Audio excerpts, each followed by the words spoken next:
Selamat pagi. Apa kabar pemirsa TVR Parlemen dimanapun Anda berada? Berjumpa lagi dalam program TVR 09 bersama saya Alfat Rizky dan rekan saya Elisa Purba, dan dalam 30 menit ke depan kami akan sajikan kepada Anda sejumlah berita nasional, khususnya dari sudut pandang DPR RI sebagai referensi Anda dalam memahami dinamika politik, ekonomi, sosial, dan budaya di Indonesia. Pemirsa TVR Parlemen, inilah TVR 09 selengkapnya.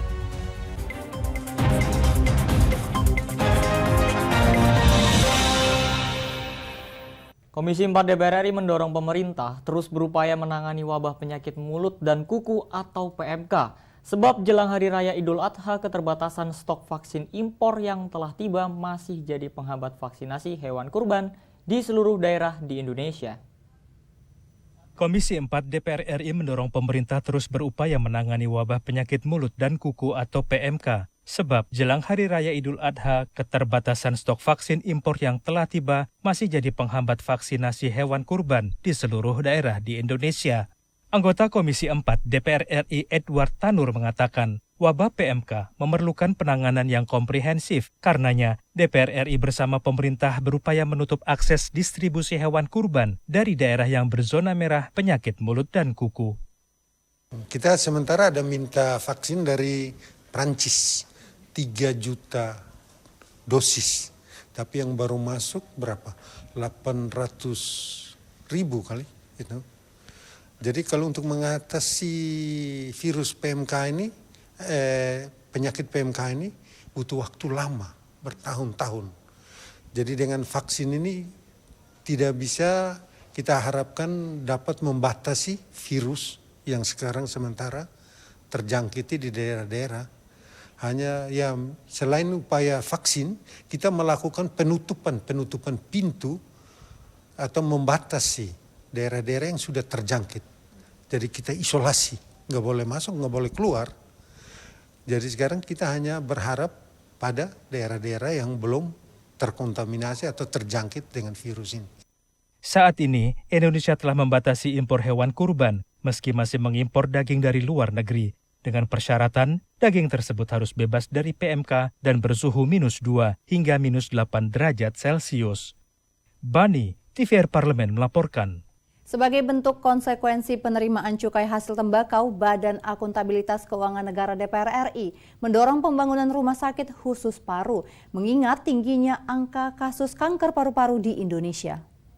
Sebagai bentuk konsekuensi penerimaan cukai hasil tembakau, Badan Akuntabilitas Keuangan Negara mendorong pembangunan rumah sakit khusus paru, mengingat tingginya angka kasus kanker paru-paru di Indonesia. Menurut data Global Cancer Observation, ada sekitar 34.000 kasus baru kanker paru-paru di Indonesia. Hal ini menurut anggota BAKN DPR RI, Bahrudin Nasori, sudah selayaknya Indonesia memiliki rumah sakit khusus paru dengan skala nasional. Pendapatan cukai rokok dari hasil itu kan berarti meningkat. Saya berharap pemerintah itu membuat rumah sakit khusus untuk Untuk korban-korban yang menghisap rokok. Makanya waktu saya kemarin Pasuruan ke pabrik Gudang Garam, saya bilang sama Pak Bupatinya, Bupati teman saya, Pak Bupati, usulkan CSR-nya Gudang Garam untuk membuat rumah sakit khusus korban rokok. Wakil Ketua PAKN DPR RI Hendrawan Supratikno menegaskan, dana bagi hasil cukai tembakau harus diperuntukkan untuk pembangunan rumah sakit paru berkelas internasional. Oh itu dana bagi hasilnya nanti. Karena kan dari penerimaan cukai negara itu ada yang disisihkan untuk yang namanya dana DBH-HCT, dana bagi hasil untuk tembakau dan hasil tembakau. Kita berharapkan dana bagi hasil itu digunakan untuk pengadaan rumah sakit yang berkelas internasional. Data riset kesehatan dasar mencatat terjadinya peningkatan prevalensi merokok penduduk umur 10 tahun dari 28,8% menjadi 29,3% pada tahun 2018.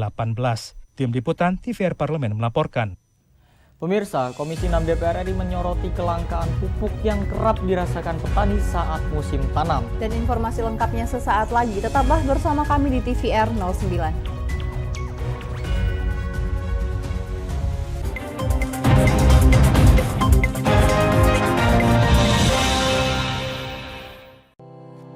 Tugas dan fungsi DPR RI sangat penting bagi negeri ini sebagai pengemban amanat rakyat. Namun tidak banyak yang tahu apa saja fungsi dan tugas dari DPR. DPR mempunyai 3 fungsi pokok, yaitu legislasi, anggaran, dan pengawasan.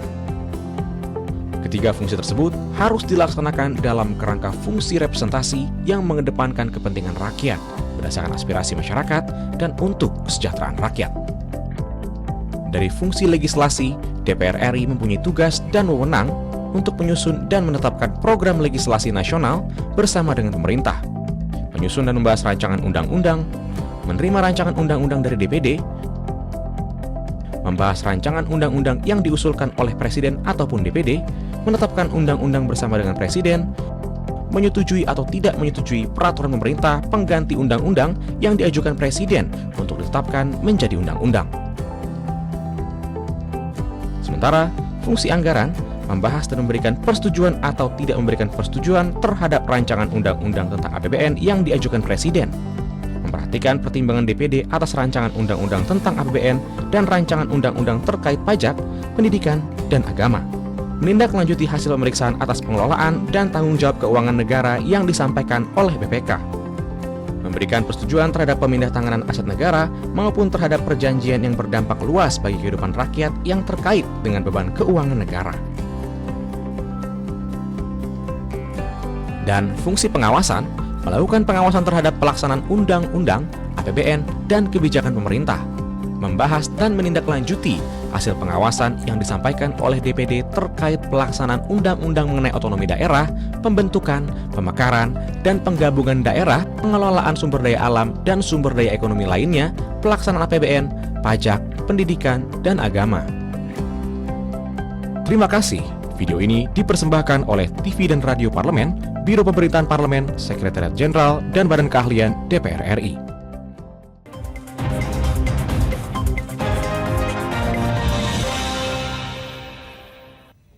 Terima kasih pemirsa, Anda masih bersama kami di TVR 09. Pemirsa, Komisi 6 DPR RI meminta pemerintah bersama PT Pupuk Indonesia menyelesaikan persoalan kelangkaan pupuk yang selalu dikeluhkan oleh petani. DPR RI juga mendesak PT Pupuk Indonesia melakukan pengawasan khususnya pada jalur distribusi. Komisi 6 DPR RI menyoroti kelangkaan pupuk yang kerap dirasakan para petani saat musim tanam tiba. Untuk itu, Komisi 6 mendesak PT Pupuk Indonesia fokus menangani persoalan ini. Wakil Ketua Komisi 6 DPR RI Sarmuji meminta pemerintah bersama PT Pupuk Indonesia menyelesaikan persoalan kelangkaan pupuk yang selalu dikeluhkan petani. Sarmuji juga mendesak PT Pupuk Indonesia melakukan pengawasan jalur distribusi untuk mengantisipasi penyelundupan pupuk ke pasar internasional. PT Pupuk Indonesia tadi menyatakan akan memperbaiki jaringan distribusi, bahkan sudah menggunakan distribusi secara digital, menggunakan aspek digital untuk proses memperlancar distribusi. Jangan sampai ada penyelundupan khususnya pupuk subsidi ke pasar internasional. Karena di pasar internasional harga pupuk itu sekarang lebih tinggi daripada harga di domestik. Itu yang kita minta supaya dijamin. Anggota Komisi 6 DPR RI Sondang Tiar Deborah Tampu Bolon meminta PT Pupuk Indonesia memenuhi target kebutuhan pupuk bersubsidi dengan kualitas terbaik dan harga terjangkau untuk mendukung program kedaulatan pangan dan pemulihan ekonomi nasional. Perusahaan BUMN, apalagi di tengah-tengah sekarang pemulihan ekonomi nasional pasca COVID-19 ini tidak boleh hanya sekedar untuk mencari keuntungan, tetapi bagaimana bisa mewujudkan kedaulatan pangan Indonesia supaya bagaimana bisa meningkatkan produktivitas daripada komoditi-komoditi yang ada di seluruh Indonesia. Jangan sampai negara itu berbisnis dengan rakyatnya. Dari Provinsi Jawa Timur, Dodi Muharam, TVR Parlemen melaporkan.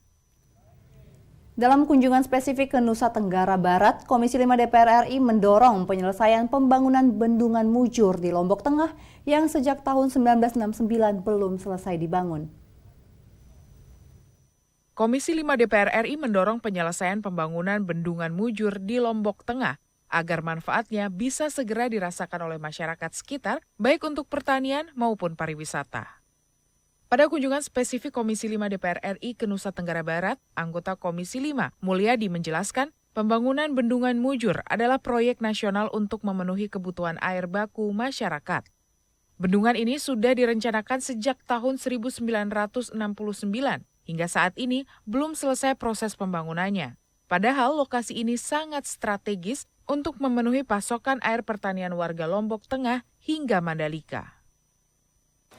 Paparan dari Bupati terkait infrastruktur pertanian, kemudian pasokan sumber air baku, itu kan kita memiliki sudut pandang lain bahwa ini memprihatinkan ya. Jangan sampai misalnya Mandalika yang begitu sudah terekspos dengan baik di dunia dan kita berhasil menyelenggarakan event-event terbaik, tapi kemudian masyarakatnya kesulitan ya. Senada dengan hal tersebut, anggota Komisi 5 DPR RI Suryadi Jaya Purnama mendorong percepatan pembangunan Bendungan Mujur di Lombok Barat dengan menyelesaikan kendala secara bertahap, mulai dari anggaran hingga pembebasan lahan. Karena ini bendungan yang sangat strategis, dibutuhkan oleh warga untuk pertanian, sekaligus menunjang kelengkapan berbagai sarana di kawasan Mandalika, sehingga ini akan menjadi prioritas kita. Kami akan mendalami apa kendalanya. Kalau memang ini kendalanya anggaran, kami akan dorong kementerian supaya ini segera dianggarkan. Dari Nusa Tenggara Barat, Divo Rahman, TVR Parlemen melaporkan. Beralih ke informasi selanjutnya, pemirsa, anggota Komisi 10 DPR RI, Nuroji mengatakan RUU Pendidikan dan Layanan Psikologi atau RUU PLP memberi peran dan kewenangan yang seimbang antara pemerintah dan organisasi profesi dalam mengawal dan membina praktek layanan psikologi. Komisi 10 DPR RI dan pemerintah sepakat merubah judul Rancangan Undang-Undang Praktek Psikologi menjadi Rancangan Undang-Undang Pendidikan dan Layanan Psikologi untuk dilanjutkan ke tingkat 2. Perubahan dilakukan mengingat pendidikan psikologi bukan hanya layanan praktek psikologi saja.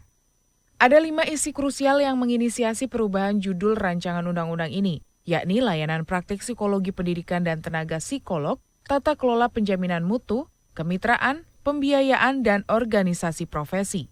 Anggota Komisi 10 DPR RI Nuroji mengatakan rancangan undang-undang ini memberi peran dan kewenangan yang seimbang antara pemerintah dan organisasi profesi dalam mengawal dan membina praktek layanan psikologi, sehingga pelayanan kepada masyarakat lebih profesional dan berkualitas. Seperti tadi di militer ada psikolog, di olahraga juga ada psikolog, di pendidikan, ya, sekolah-sekolah ada psikolog, itu belum ada aturan yang bisa mengatur secara menyeluruh. Maka itu diatur peraturan peralihan yang diharap peraturan peralihan dilaksanakan secepat-cepatnya sehingga undang-undang ini berlaku secara maksimal sesuai dengan yang ada di pasal-pasal. Kalangan profesional atau kalangan profesi psikolog bisa memanfaatkan undang-undang ini untuk menaungi segala kegiatannya. Rancangan Undang-Undang Praktek Psikologi ini telah melewati 8 kali pembahasan, hingga akhirnya perubahan nama menjadi Rancangan Undang-Undang Pendidikan Layanan Psikologi. Dari Senayan, Andri, TVR Parlemen melaporkan. Jelang Hari Raya Idul Adha, DPR RI mendesak pemerintah memperketat pengawasan terhadap hewan-hewan kurban. Dan informasinya sesaat lagi, tetaplah di TVR 09.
Virus corona menjadi perbincangan dunia. Beberapa negara sudah terjangkit.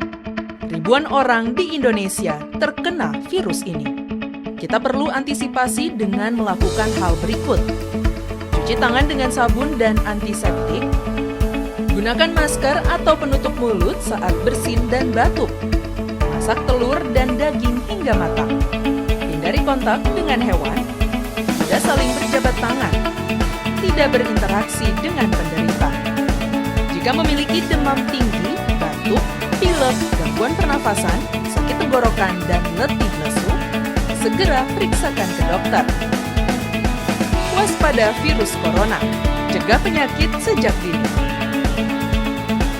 Dipersembahkan oleh TVR Parlemen, Biro Pemberitaan Parlemen, Sekjen dan DK DPR RI.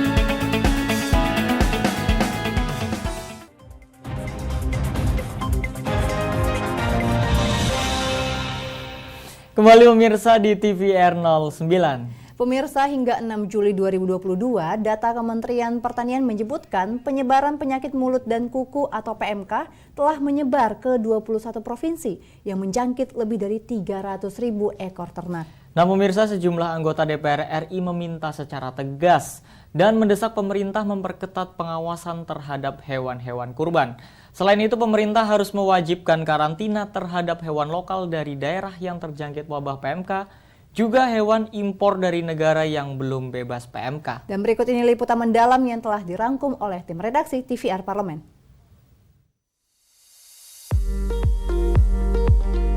Sejak 14 Juni lalu, Kementerian Pertanian mulai melakukan vaksinasi hewan untuk mengendalikan virus PMK. Tercatat, lebih dari 295.000 ekor hewan ternak telah divaksin. Di gedung DPR RI, Wakil Ketua Komisi 4 DPR RI Deddy Mulyadi mendesak Kementan bergerak lebih cepat lagi dalam proses vaksinasi virus PMK pada hewan dan menjangkau lebih banyak daerah yang sudah terjangkit virus PMK. Pemerataan vaksin virus PMK harus menjadi perhatian Kementan, sehingga masyarakat di seluruh daerah di Indonesia bisa melakukan ibadah kurban dengan aman dan tanpa khawatir hewan kurbannya terjangkit PMK. Ya, pertama kan vaksin sudah berjalan, yang keduanya pemerintah daerahnya harus segera melakukan pengetatan pada daerah-daerah yang sudah terinfeksi PMK.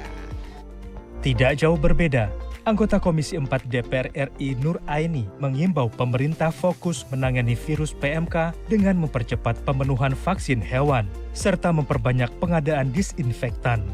Di sisi lain, hewan ternak yang dimusnahkan harus diberikan ganti rugi. Pada 1 Juli lalu, Satgas Penanganan PMK telah mengeluarkan surat edaran yang menetapkan ketentuan protokol untuk memastikan status kesehatan hewan rentan PMK.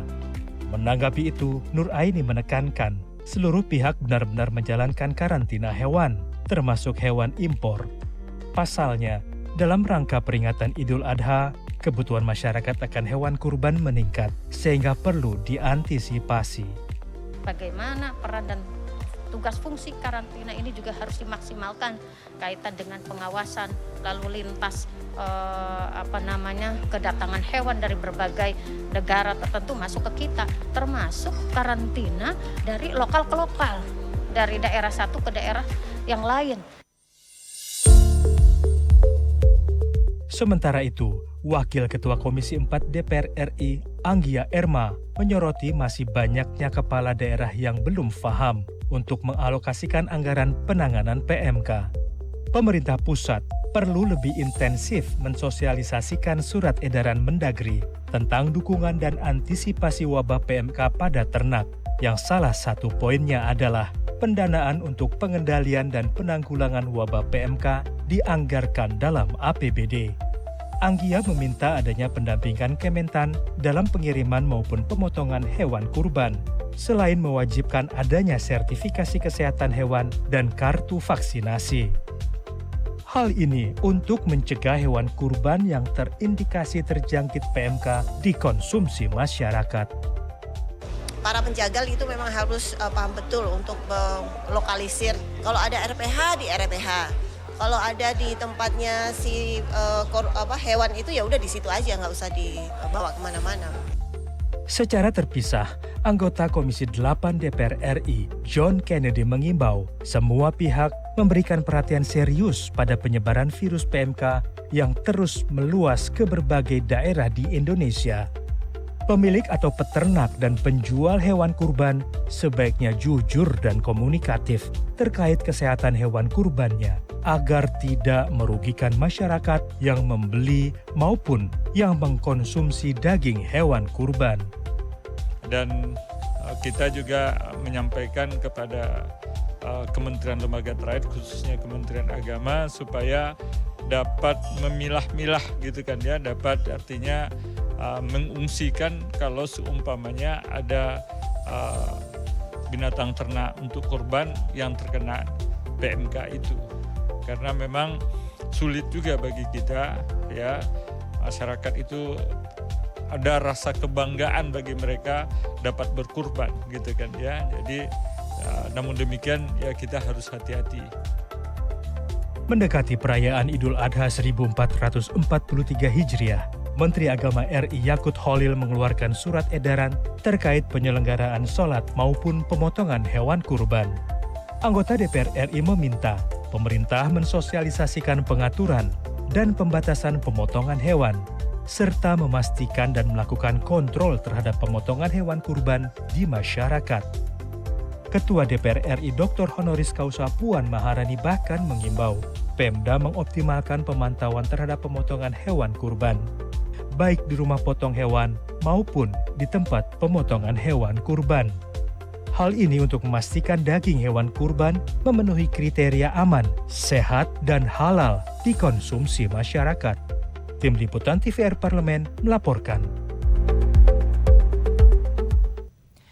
Baik pemirsa, setelah ini kami akan ajak pemirsa menikmati keindahan Pantai Lagoy di Pulau Bintan. Pantai yang sungguh memikat dengan panorama pasir pantai yang sangat bersih. Dan informasinya akan kami hadirkan sesaat lagi. Untuk itu jangan kemana-mana, tetap di TVR 09.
Ingat selalu protokol kesehatan dengan melakukan 5M. Memakai masker, mencuci tangan pakai sabun, menjaga jarak, menjauhi kerumunan, membatasi mobilisasi dan interaksi.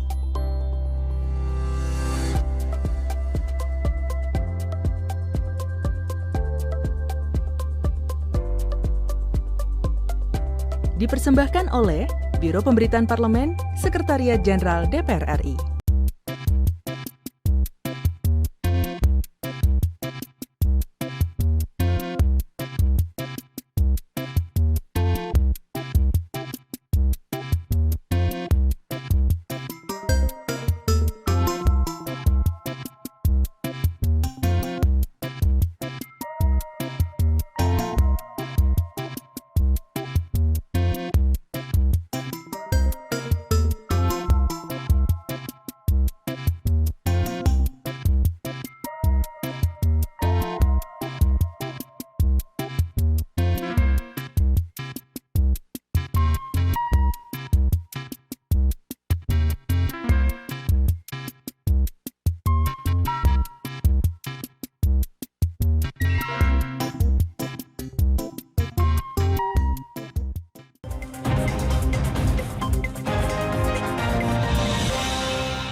Kembali pemirsa di TVR 09.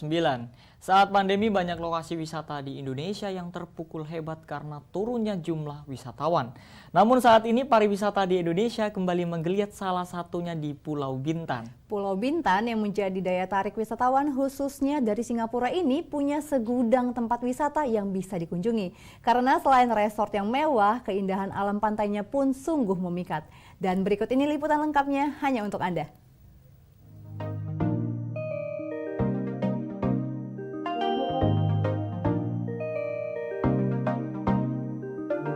Kali ini pemirsa TVR Parlemen akan kami ajak jalan-jalan ke Pulau Bintan. Sudah tidak perlu diragukan lagi, Bintan menjadi salah satu destinasi berlibur yang tak hanya dikunjungi oleh wisatawan lokal, tetapi juga pelancong dari berbagai belahan dunia. Pulau terbesar yang ada di Provinsi Kepulauan Riau ini menawarkan berbagai pesona pantai yang eksotis, serta berbagai resort mewah yang berada di sekitarnya, dan Pantai Lagoy merupakan salah satunya. Pantai Lagoy merupakan objek wisata andalan di Pulau Bintan yang terkenal memiliki pasir putih dan luas serta terjaga kebersihannya. Tak heran jika pantai ini selalu mampu menarik wisatawan untuk berkunjung setiap tahunnya. Keindahan pantai ini bahkan disejajarkan dengan pantai-pantai yang ada di Bali dan Lombok. Secara geografis, Pantai Lagoy terletak di Kecamatan Teluk Sebong, Kabupaten Bintan, Provinsi Kepulauan Riau. Untuk berkunjung ke pantai ini, pemirsa setidaknya harus menempuh jarak sekitar 65 km dari kota Tanjung Pinang. Perjalanan tersebut diperkirakan memakan waktu selama kurang lebih 1,5 jam. Namun, jika pemirsa datang dari arah Batam, maka bisa menggunakan speedboat atau kapal feri yang menyeberang ke Pulau Bintan. Lalu, sesampainya di Pelabuhan Tanjung Uban, perjalanan menuju Pantai Lagoy kurang lebih memakan waktu 40 menit saja. Setibanya di Pantai Lagoy, pemirsa akan dimanjakan dengan pemandangan pantai yang bersih, indah, dengan hamparan pasir putih membentang luas sejauh mata memandang. Di sekitar pantai dapat dijumpai adanya pohon-pohon kelapa yang menjulang tinggi untuk memberikan keteduhan dan menambah nuansa eksotis pantai. Semilir angin yang berhembus akan senantiasa menemani pemirsa ketika berada di Pantai Lagoy ini. Pantai ini juga menjadi salah satu destinasi wisata bagi turis mancanegara, terutama bagi negara tetangga seperti Singapura dan Malaysia, yang hanya berjarak sekitar 45 km dari pantai. Setelah puas bermain di Pantai Lagoy, jangan lupa untuk mampir ke Treasure Bay. Lokasinya hanya sekitar 10 menit saja dari Pantai Lagoy dengan menggunakan mobil. Di Treasure Bay ini, pemirsa akan menemukan sebuah kolam renang raksasa dengan aneka wahana permainan yang seru dan menantang. Konon, kolam renang ini adalah kolam renang yang terluas di Asia Tenggara. Yang menarik lagi dari objek wisata Pantai Lagoy ini, yaitu karena banyaknya hotel dan resort yang berdekatan langsung dengan wisata Lagoy Bay Bintan, sehingga memudahkan wisatawan domestik serta mancanegara dalam menginap di dekat lokasi tersebut, dan tidak perlu repot-repot lagi mencari penginapan. Jadi, tunggu apa lagi pemirsa? Yuk kita jalan-jalan ke Pantai Lagoy dan nikmati keindahannya. Sampai jumpa lagi di episode berikutnya.